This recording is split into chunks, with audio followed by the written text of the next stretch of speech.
This Torah class is brought to you by TorahAnytime.com. Shalom everybody, welcome to Project Inspire.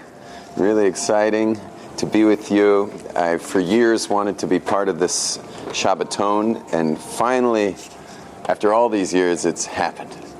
Here I am. I'm really excited. I'm sharing with you today. I figured I would run this particular class because they wanted to know where I wanted the possible you, taste of the possible you, where I wanted it, because I have 4 speaking slots.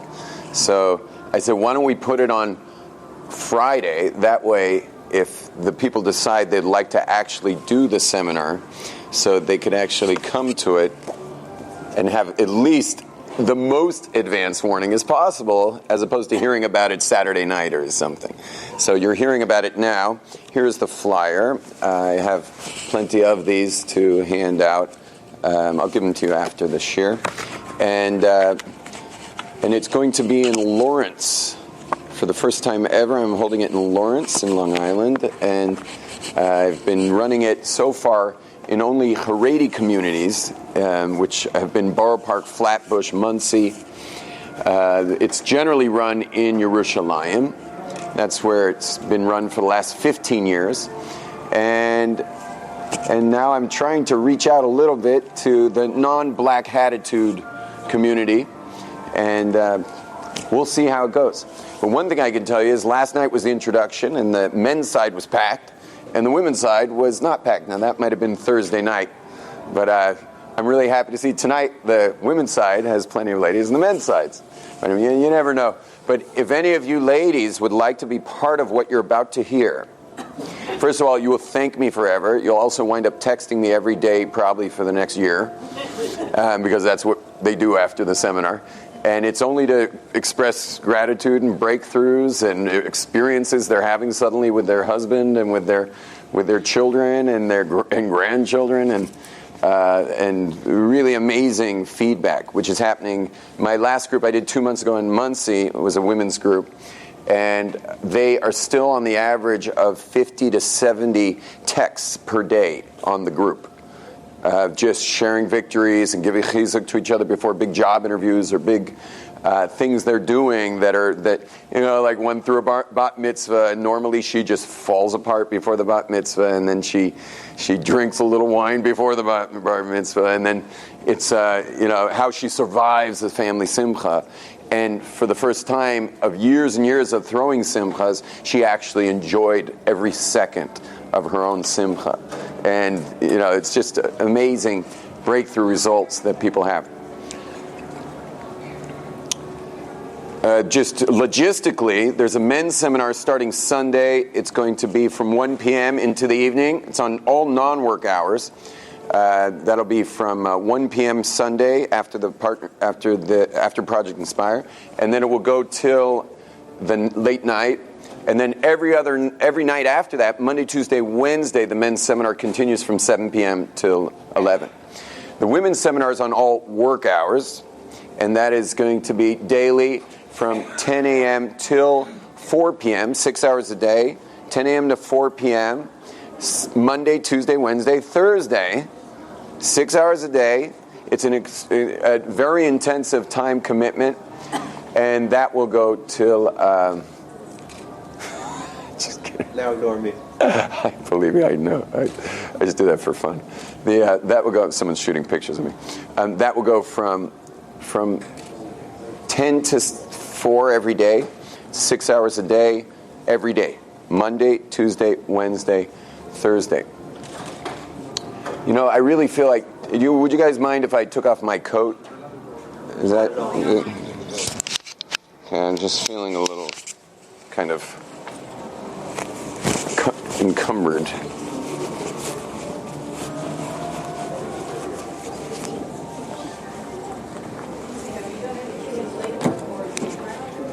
Yeah, Lakewood's, it's definitely on my radar. It's just a time issue.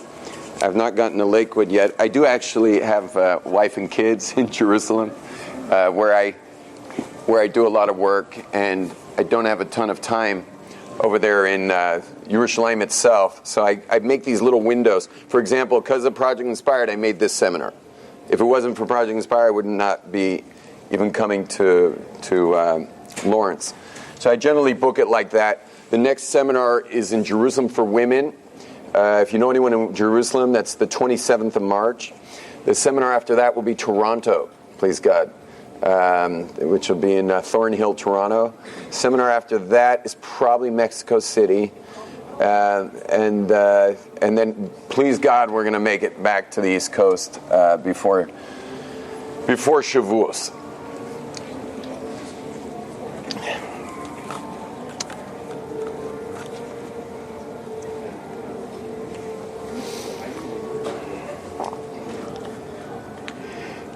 Giving you today a taste of the possible you is almost impossible, but I will do my best. If you notice, the hours that I just shared are very intensive. And the reasons the hours are so intensive is because in order to get into a human being, to literally crack the code of a person's personality, it requires time. Human beings' personalities are, you could call it a personality, but you could also just as easily call a personality a fortress. Now, we all know ourselves as we know ourselves. That's who we are. But if you really would go under, some kind of computer analysis, you would realize that your personality is actually a system of survival mechanisms to keep you safe. Your entire personality is set up for security purposes, which is wild that who I am is actually set up to protect myself. The things I got good at are things I got good at to cover up certain aspects. How I'll interact with you will either be dominate or avoid domination.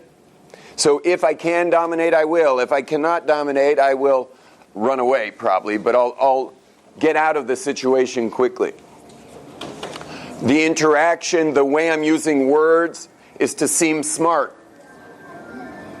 The endeavors I will be involved in will be the ones that I'm pretty sure I'm going to succeed in. I will be avoiding anything that might lead to a failure. I will dress in ways and be careful with how I present myself in order never to feel rejected. I will do my best to always remain safe. This is the way human beings are built. But here's the issue. Being built out of a security system that is your personality, your life, takes away your actual goal for life itself. It takes away what you want most out of life. And what it is you want more than anything else in this world, and all the ladies are going to agree with me, and all the men are going to say yeah, I guess so, is loving connection. Loving connection is all you've ever needed. It's all you've ever wanted. That's it. Now, you may have given up years ago on that, and you've gone for the counterfeit of loving connection. The counterfeit of loving connection is attention, significance, recognition, approval, acceptance. You probably have been quite a bit involved in the counterfeit based on disappointment. And also based on the fact that to have loving connection, you got to pay the price. And most people are not willing to pay the price. There's no free lunch, ladies and gentlemen. Everything you want in this world comes at a price. And loving connection also has a price. You know what that price is? Vulnerability. The price for love is vulnerability, and you all know it. In fact, you only let out, almost like it's a gas pump where you're letting out the gas, letting out the fuel. You only let out the fuel to a recipient of your love. based on safety. If you feel safe, you let out a little more. Feel safe, you let out a little more. Feel safe, you let out a little more. Don't feel safe, he comes home late. Don't press the gas pump. No one wants to get hurt.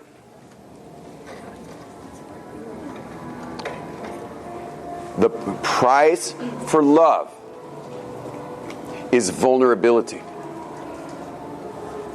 And the ability to give that love is going to be a function of safety and security. Is this clear? The price for love, to have love in your life, loving connection, is vulnerability. I have to allow myself to be vulnerable, and I will only therefore give out love based on my sense of safety in that process. Does this sound normal? Everyone agrees with me on that?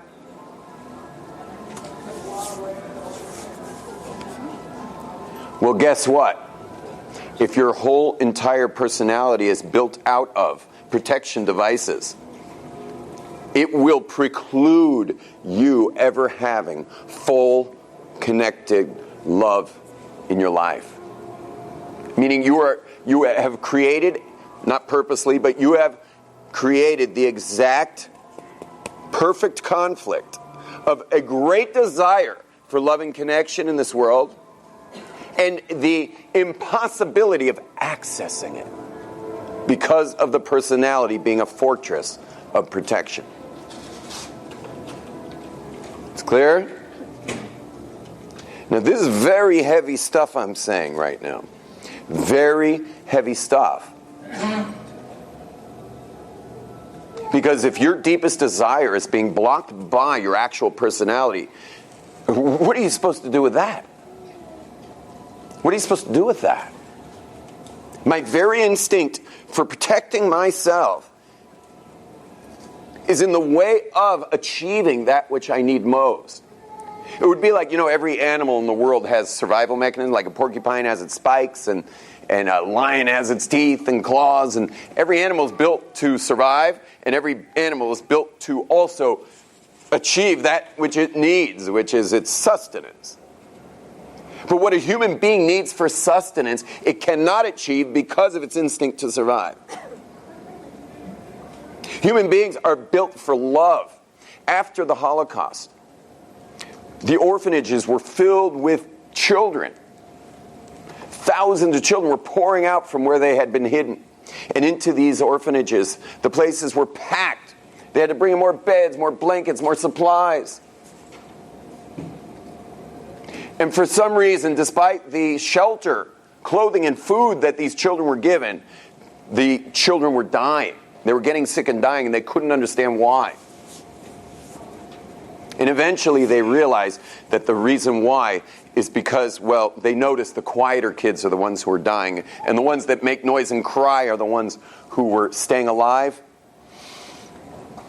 Until someone finally put it together that the ones that are being held because they're crying are staying alive, while the ones that were not given that connection were getting sick and dying. And they eventually, when they realized that, they brought in people from all over. Come hold the babies. Just come hold them. This was duplicated in Russia by putting infants on machines that would feed them and move their arms and muscles, and they had to take them off the machines within a month because they started dying. And they realized as a result of this that more important than food, clothing, water, shelter, more important than any of what you call your basic needs, is love and connection.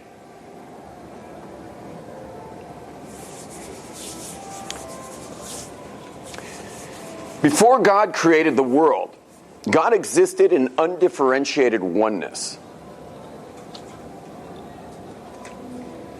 God decided for whatever reason to create the world as other.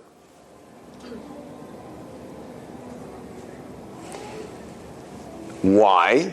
Because in this world there will be human beings who will desire to have this relationship with God, as individuals having a relationship with God, choosing a relationship, which is a wild concept Kabbalistically, because the whole creation is really made of God. It's all made of Elokus. So it's like God choosing God, because you're made of Elokus, and now you're choosing to have a relationship with God. But there is something, we'll never understand God, but for some reason our relationship with God brings great what's called nachas ruach in Shemayim when we have that relationship. Now this world's very confusing. I mean, when you walk through this world with all the billboards and trillions of dollars of marketing to totally distract your mind from the purpose of creation, how is God going to ever succeed in the goal of having this relationship with us? And the answer is that God put in us two things. One, a soul, which is your fiber optic link out of physicality to relate to God. You've been given a soul. And number two is every single one of us started our lives in a 9-month undifferentiated oneness. We all started our lives off in the womb of our mothers, in the undifferentiated oneness. And then one day we were born separate from that oneness. And ever since then, we have only desired to get back to that oneness.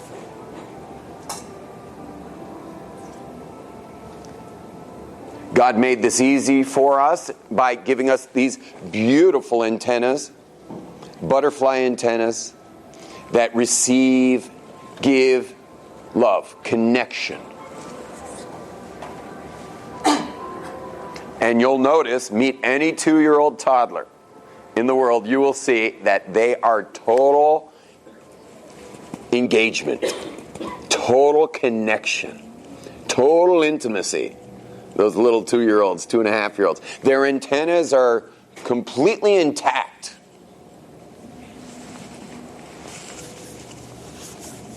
But then one day, something went wrong. For every one of us, one day, something went wrong. It might have been we walked out into the room and we said something that we thought was cogent and articulate, but we must have said the wrong thing because the whole room burst out laughing. We were probably 3.5, 4 years old when that happened. And for the first time, those little antennas just kind of, you ever touch the antenna of a snail? What do? They recoil. And when that happened, all of a sudden, for the first time ever, our antennas were touched, and we just went like that. And then we tried to come back out a little bit, and it was just a matter of a small thing like not getting picked for a team, or not getting picked for a play in school, or being asked to read and not doing a very good job, to the giggles of the children around us. And once again, the antennas got another little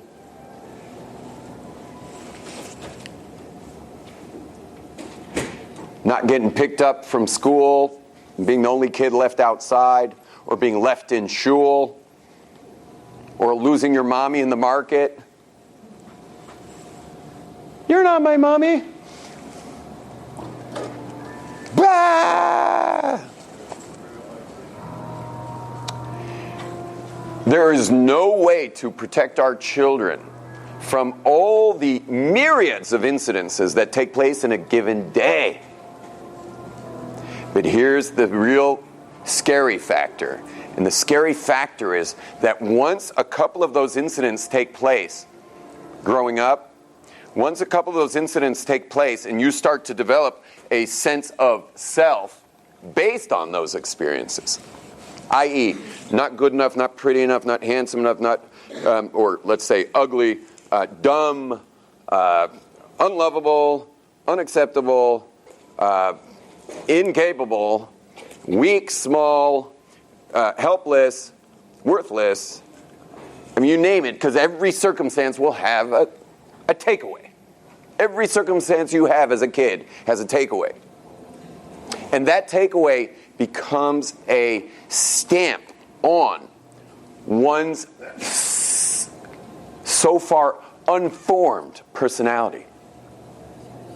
And once those things get stamped on the personality, at that point, you decide to survive. From that point on, life is about survival. And you're still just a little kid. You take those antennas, those beautiful antennas of your butterfly, and you just, I don't know what you do. I mean, you probably, I don't want to say you clipped them, because what I do in the possible you is give them back to you. So let's just say you folded them down. And, I don't know, maybe sutured them. You sewed them down. We're not going to go there anymore. It's too dangerous. The world is too dangerous for me. And now just add siblings, like if you had lots of siblings, and you just go quiet. It's not worth it. And you choose one or two people you feel safe with, and that's it.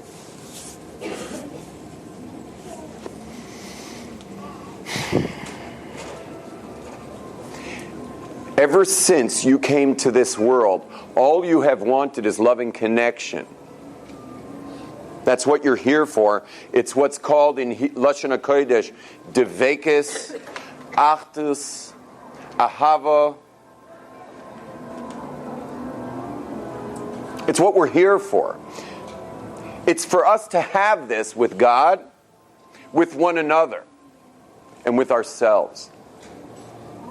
But our very personality has blocked our access to that which we need most. And therefore we have been driven to satisfy ourselves, but it's not a satisfaction, just kind of a supplement of attention, significance, recognition. But it does not provide the nutrients that any human being would want to survive on.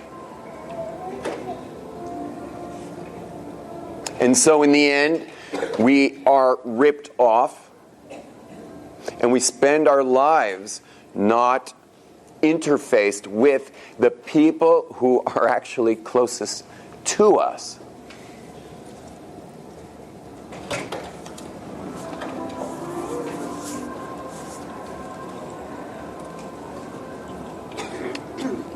Beneath all of this, beneath everything I have shared with you, is a beautiful child inside you. Oh my gosh, I can't believe I forgot my guitar. At this point, I was supposed to play you a song. And my assistant has my guitar once. Please get it. I'm getting it. Beyond, on the other side, I can't believe I forgot my guitar. I'm a little jet lagged. Where is that guy? He's called Abe Lincoln. His name's Raphael, but Siri doesn't understand Raphael so well. So in Israel, his phone's George Washington, and here it's Abe Lincoln. Yeah. These are tricks. If you ever have names that Siri doesn't understand so well, you just switch them to like presidents of the United States. Come on, come on. Anyone know what room we're in here? Hartford.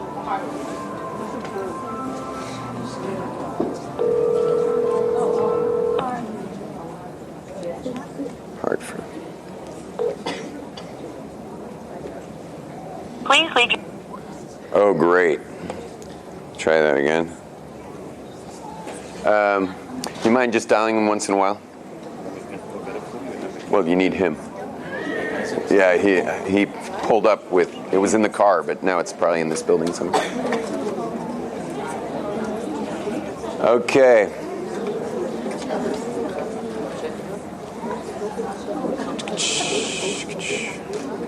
Still not answering. Just let it, just every once in a while I'll redial it.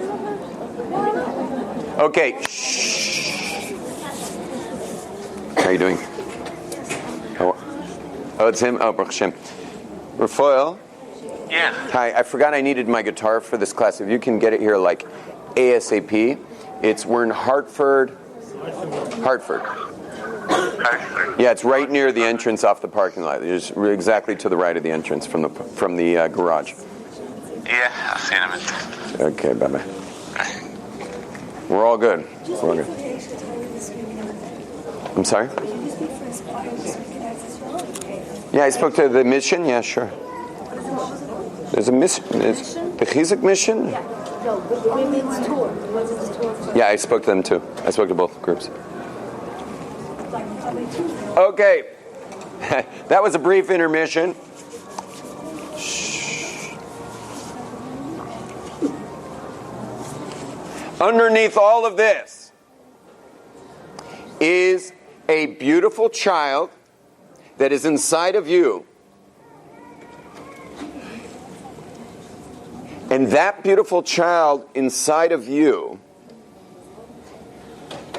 has full and total access to interpersonal connection and love. Inside of you, underneath all of what I just shared, is this child, this beautiful child.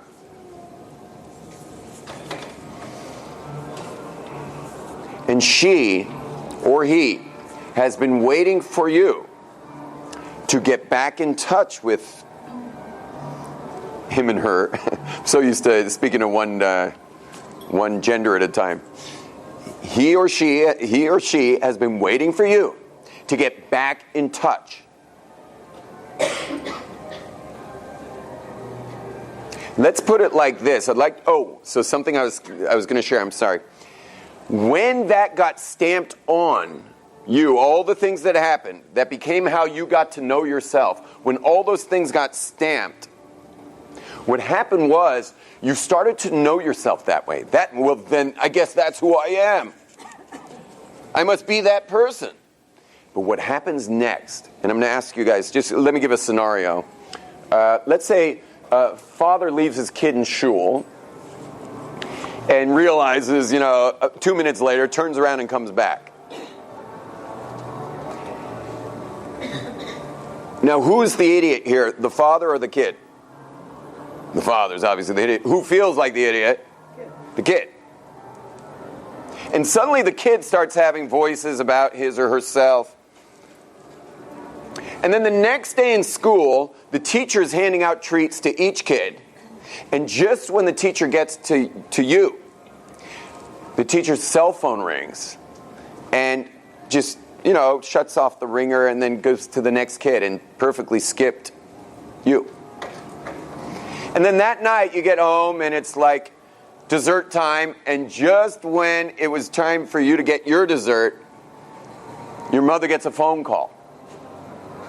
Now I'm going to ask you all a question. What are the chances that within the next 24 hours after that missed dessert, what are the chances in the next 24 hours there's going to be another situation? I'm left out, I don't count, I don't matter, some kind of situation where you don't exist really. What are the chances? What do you think? High or low? Very high. And the question is why? It's the same question of why do bullies perfectly find a kid to bully? There could be 100 kids, but if you're the kid to be bullied, they will smell you out and find you. It'll be just like I was behind a woman once in Israel at a counter, and I was behind her, she was next, and the person behind the counter said, "Can I help you?" to me, over her head. And I said, "Well, she's next." And he's like, "Just give me your order." And she was just like, she was not insulted at all. She was just like, obviously, because I don't exist. She was like, "Please order." And I, of course, refused. I said, I will not order. You're before me. You order. And she's like, no, please, you go ahead. She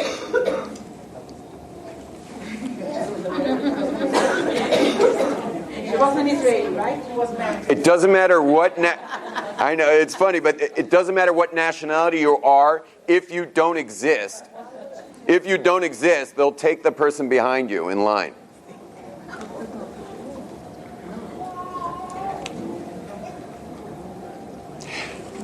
I asked you the question, how do we know that something will happen to the same person within 24 hours? And the answer is yes.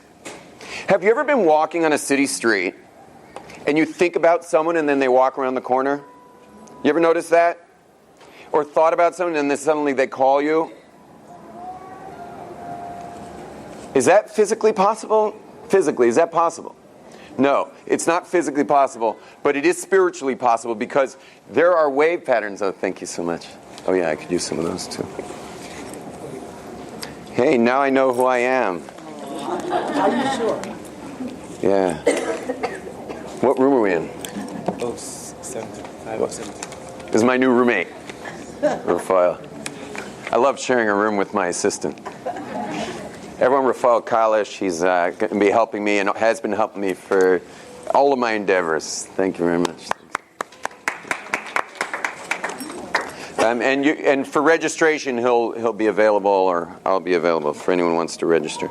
Should I put it on now? I think I'll wait on that. I'll put it on. Okay. The answer is that it's highly predictable that what is going to be happening in the next 24 hours is that same exact scenario is going to play out and play out and play out until you get so justified that this is what your life is, that you can predict it totally, and nor should you expect anything else.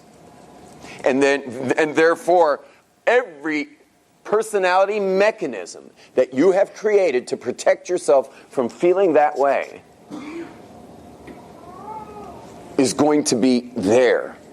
And you will be using it unconsciously. You will be using every protective mechanism to make sure you never feel that way again. And yet, nevertheless, it will come up. And you'll have your way you react predictably for when it comes up. Underneath all of this is a whole new pattern. I don't know why I always stand on a chair when I do this, but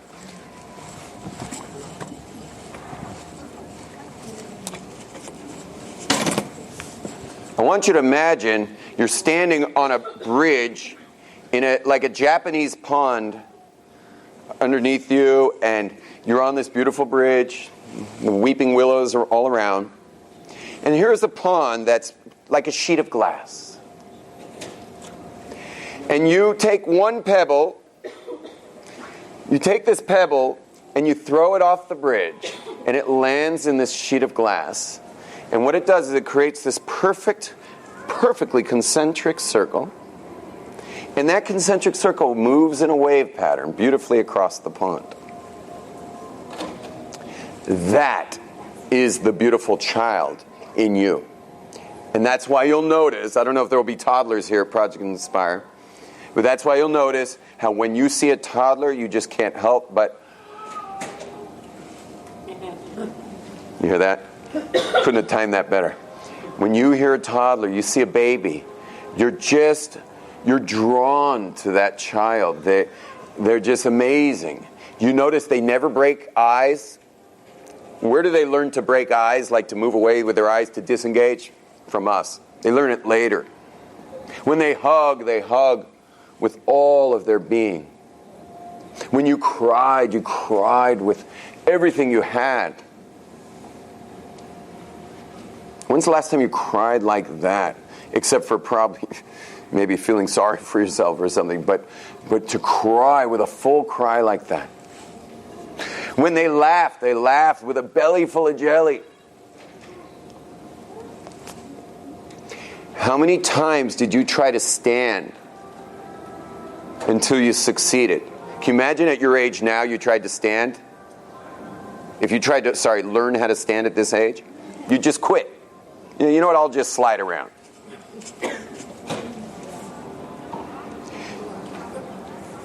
That pebble that you dropped into that sheet of pond perfectly makes the most delicious, gorgeous circle wave pattern of loving connection. But what happened is, though you threw that pebble in your right hand you had a few more pebbles coming once you were 3.5, 4, 5, 6 years old, based on the circumstances that I shared with you, things that happened.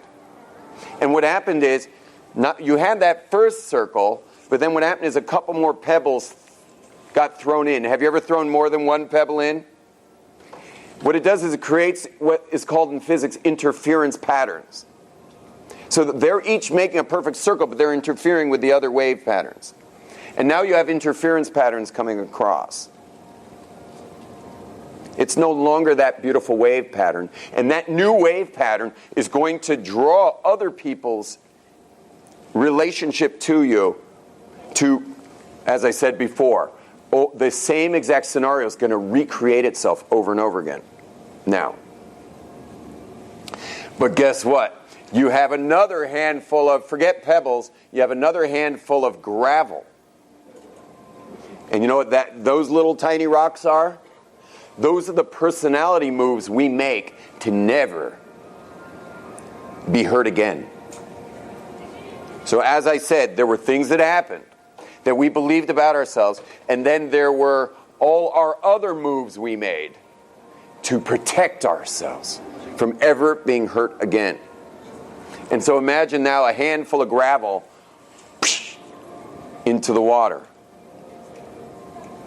And all that anyone gets from us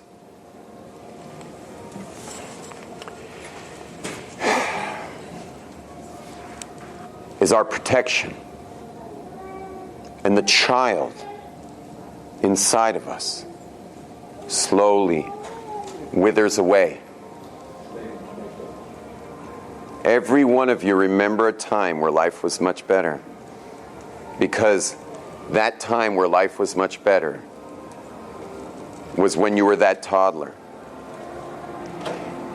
That toddler has been waiting for you. So now, in our closing moments, I'm going to lead you on a meditative experience. We're going to turn off the lights. Those who are really sleepy are going to fall asleep. Just kidding. You won't fall asleep. And I'm going to break out my guitar.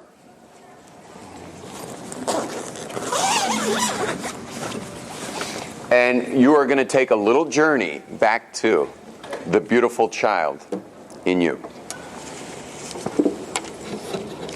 I got to tune up a little bit just to make sure our travel didn't mess this up.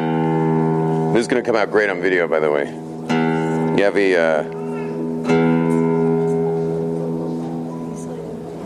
like a smartphone flashlight or something? We're about to shut off the lights, so I don't know what's going to. This is just my second CD. By the way, I have CDs on sale at the Partners I gotta stop saying that. At Project Inspire. I'm so used to being in this hotel for the H-Tour Partners Conference. And so every time I say Project Inspire, I start with Partners Conference.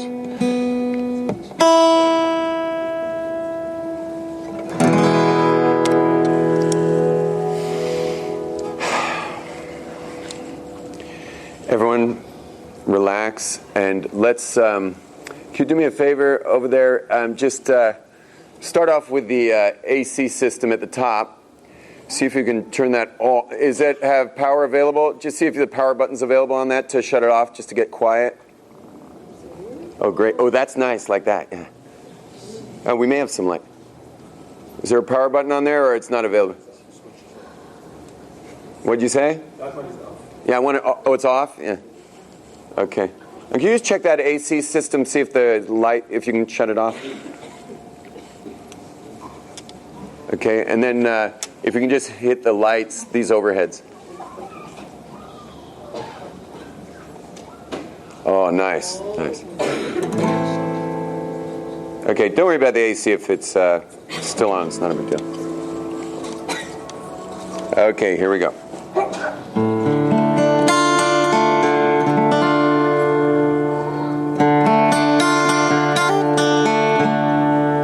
So please take a moment, if you can reach your cell phone, make sure it's not going to ring. You know, put it on flight mode for a moment. Definitely don't want a phone ringing. You don't have to worry about the AC now. You can just relax, grab a seat.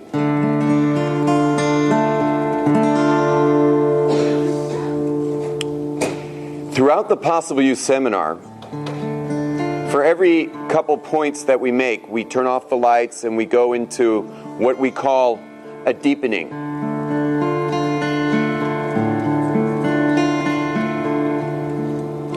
Because knowing something doesn't make a difference. Every smoker knows it's hurting them and they keep smoking. Every overeater knows it is hurting them and they keep overeating. We all know we're doing things in the interaction with our spouses and children that aren't working, but we keep doing them. But something else happens when you go down to the feelings. When you actually feel the true impact of something, you never go back. All of us have known people who have stopped a destructive behavior when they finally got it from the head to the heart, and sometimes it's too late. In the possible you, because of all the hours we spend together, we finally break through, we crack the code of your system. And once inside, we are able to create the innate beauty. Come grab a seat, ladies, before we start. I'm about to start. Find a seat somewhere. There's several seats in front. We're able to create the innate beauty that you are and to achieve the personal connection. Every sound you hear, please close your eyes, take a deep breath in. Every sound you hear is just bringing you to a greater state of relaxation. The strumming of the guitar, my voice, even the sounds of the doors opening and closing is bringing you to a deeper state of relaxation.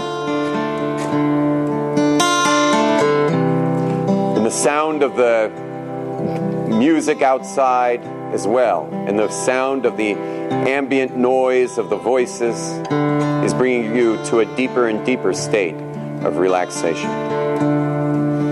With your eyes closed, taking a deep breath and release. We're coming into Shabbat, to Shabbos Kodesh. Release. Deep breath and release.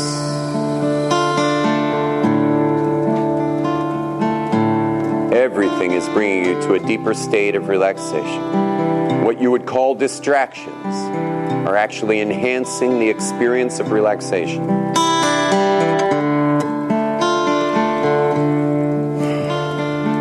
Close your right hand now, make a fist,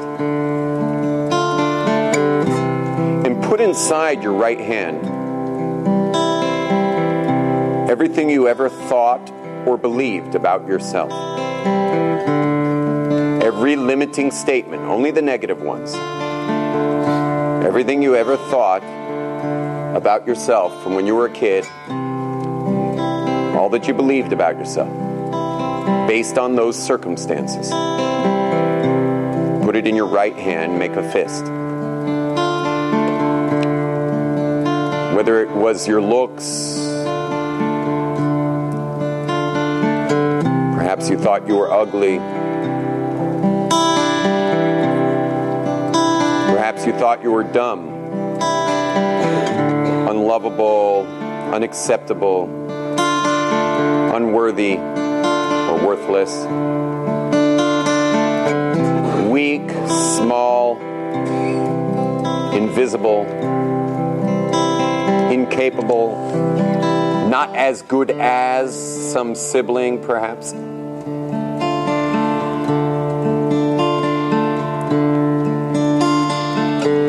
Put it in your right hand. You will notice, based on what is inside your right fist right now, that it has shaped your entire interaction with the world around you. There is no truth to what is in your right hand. It is only based on a young kid's identification with circumstances that took place. And that young kid identified with those circumstances and allowed those circumstances to define who they were.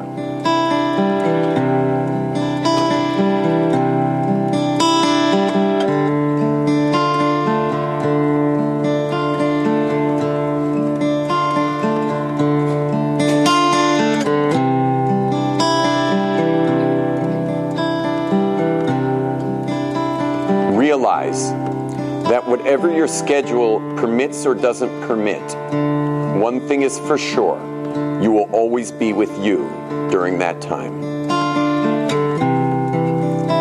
Realize now and take deep in your heart a greater commitment to you. That if there is one thing that you don't have time for, that is living your life based on what's inside your right hand. And there is no greater priority that exists in the world than getting back to the beautiful child in you. Release your right hand right now. Shh.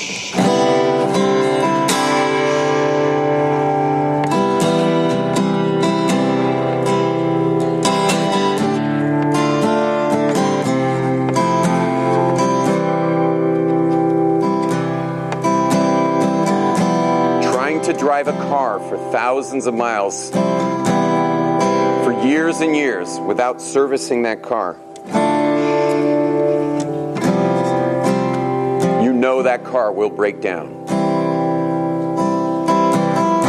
So too, you in your own life. It is time for you to check your car in to a service station. And if you don't do it for yourself, do it for your spouse, for your children, grandchildren, or the people you spend your life with. Take a deeper breath.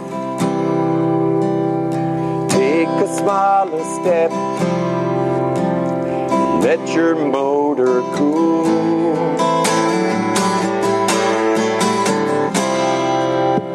Slow down to a crawl as your defenses fall. Feel your soul refuel. Everything you thought, all that you believed, hold it in your hand and let it go. Nothing left to fear, open to receive,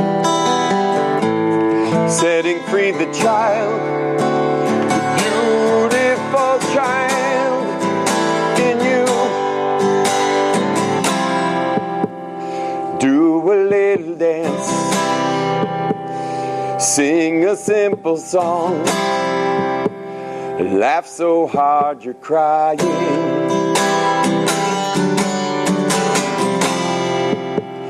Chase a butterfly, climb a mountainside. Once again you're flying, the person of your dreams coming into view.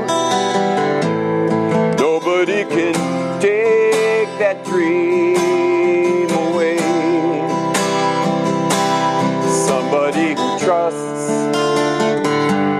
somebody who shares, someone like the child, the beautiful child in you. Whoa,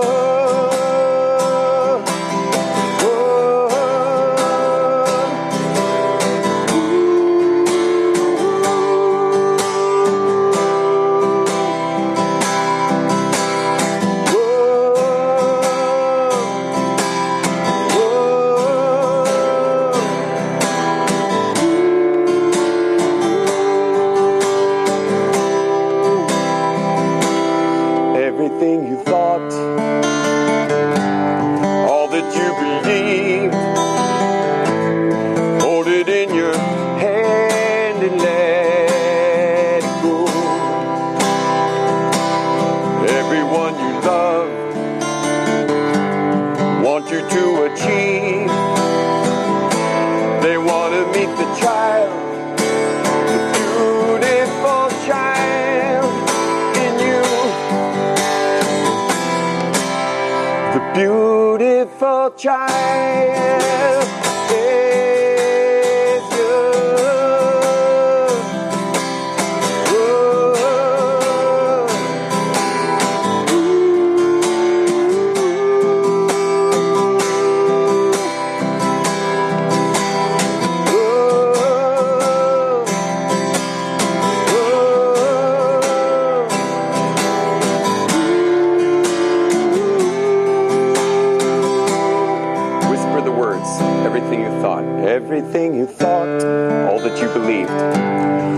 that you believed. Hold it in your hand and let it go. Hold it in your hand and let it go. Everyone you love, everyone you love, want you to achieve. They want to meet the child. They want to meet the child. The beautiful child in you. Oh, the beautiful child is you.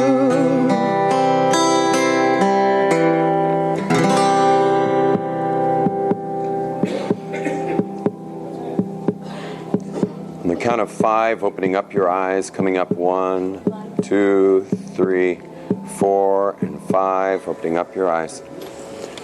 You can hit one of the lights there, just one of the minor lights. Ladies and gentlemen, please hit the lights there, please. I highly advise you, especially the ladies, because the men's seminar seems to be filling up nicely. I highly advise you, ladies, I don't know what you were supposed to be doing next week, but it is Erev Shabbos and it's not too late to make a few calls. Not only do you deserve this, but everyone in your life deserves to have you generating from the beautiful child in you and not what has been going on. And you will see magical things happen in your life, and it will only get stronger and stronger over time. It is 10 a.m., Monday, 17, which is Gematria Toiv, Beechwood Drive. You can register online or you can just show up. I will accept you, especially if you say you were here for this time. I'm going to hand out flyers. If you want to learn more, it's thepossibleyou.org. Men, you are also all welcome. Thepossibleyou.org. And the men's group starts 1 p.m. Sunday, and the women's group starts 10 a.m. on Monday. Thank you very much. You've just experienced another Torah class brought to you by TorahAnytime.com.